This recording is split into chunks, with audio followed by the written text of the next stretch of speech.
Hi, welcome to Engineer Corner. If you enjoy this video, please hit like and subscribe.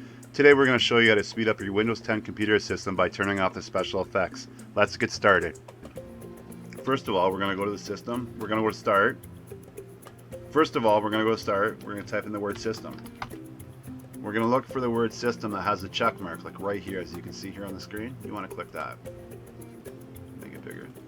And now that we're in the system view, we want to go to advanced system settings. Click that right there.